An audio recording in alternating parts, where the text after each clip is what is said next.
years to the day since an officer-involved shooting in 2024 that unfolded outside of the Rice residence on Hillcrest Drive at around 12:30 that afternoon.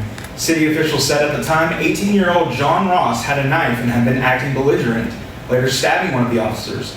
That's when they said another officer at the scene shot and killed Rice, according to a spokesperson with DPS. In the lawsuit against the city and the police department, Rice's family claims he's previously been diagnosed with multiple mental health disorders, including paranoid schizophrenia and bipolar disorder, and alleging that the negligence, lack of training, and excessive force used by the officers that were involved resulted in their son's death. The lawsuit also alleged that an autopsy revealed that Rice was shot a total of 6 times, suggesting that Rice was actually handcuffed at the time he was shot, also claiming that Grand PD had no body cam footage from any of the officers. Rice's family in the lawsuit makes a demand for a trial by jury, seeking damages totaling over $10 million. Now back here in Wichita Falls, a local nail salon is the subject of a lawsuit in civil court after a woman claims an infection that started after a pedicure she received led to the eventual partial amputation of her leg. The civil petition was filed last week in Wichita Falls 89th District Court, naming Pro Nails off of Wayne Avenue just across from Sykes Center Mall and its owner, Michael Chung Sui, as defendants seeking damages of over $1 billion according to court documents. Now in the lawsuit, the plaintiff claims she went to Pro Nails on February 20th of 2024 for a pedicure, adding that a few days prior she had a minor medical procedure to remove a hangnail from her left second toe. She said she began feeling severe pain immediately after the pedicure, eventually learning about a month later that she developed an infection after being admitted to the hospital.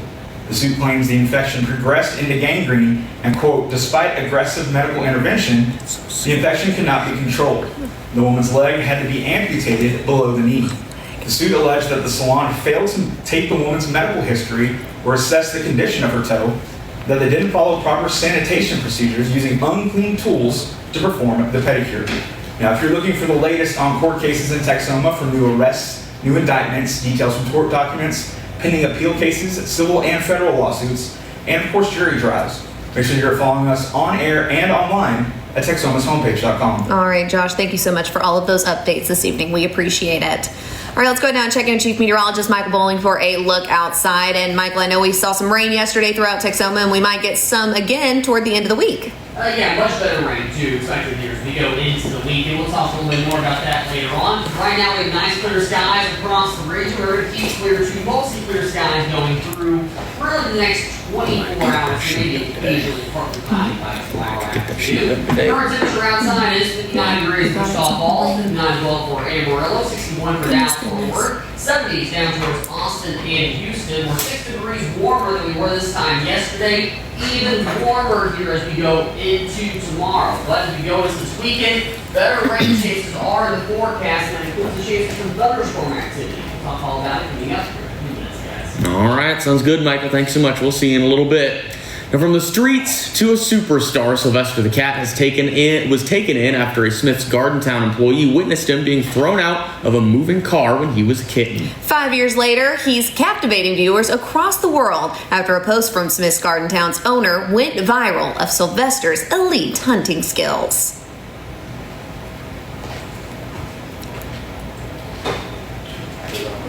He's a real sweetheart. He loves everyone and every other cat. Yeah. He really is. Yep, 2.5 minutes because Curtis likes cats. Yeah, literally. Curtis never does a 2.5 minute story. We got a He story. loves cats. We got a story he cared about. Oh gosh. Alrighty, guys, make sure we keep liking and sharing. Thank you so much. Been over there a few times. I don't think I've ever seen him. I've never gone there. It's a nice place. I'm sure it is. I've just never had a reason to go. They got everything. Yeah. Well, I have a small patio, so I mean, like, there's no reason. That's where I got my Christmas tree last year. It was expensive, but it was a nice tree. It's a really nice tree. We use him more so as a photographer and someone who will edit our stories when we need someone to edit. But then he also will serve as a reporter when we need one. But Curtis trained me when I first started here. Whenever I was always a liked reporter, going to places Curtis like trained that me. when I was a kid. It was just kind of neat. And he's great at he's one of the more creative photogs we have. He's just great at grabbing shots and trying different different angles that someone wouldn't really think of.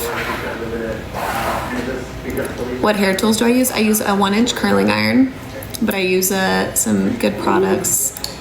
Make sure you get some heat protectant. And then I use then I tease my hair a little bit. Yeah, I like those videos of. I did like go to people school, on Daniel. farms. Yes, I went to Oklahoma State University. I graduated with a multimedia journalism degree. To get This is the wraps. KFDX 3 News in Wichita It's Falls, Texas. Crazy. School of a foreign cut. Yeah. Yeah. So Lester had a tumultuous start to his life. So one of our staff members was actually out on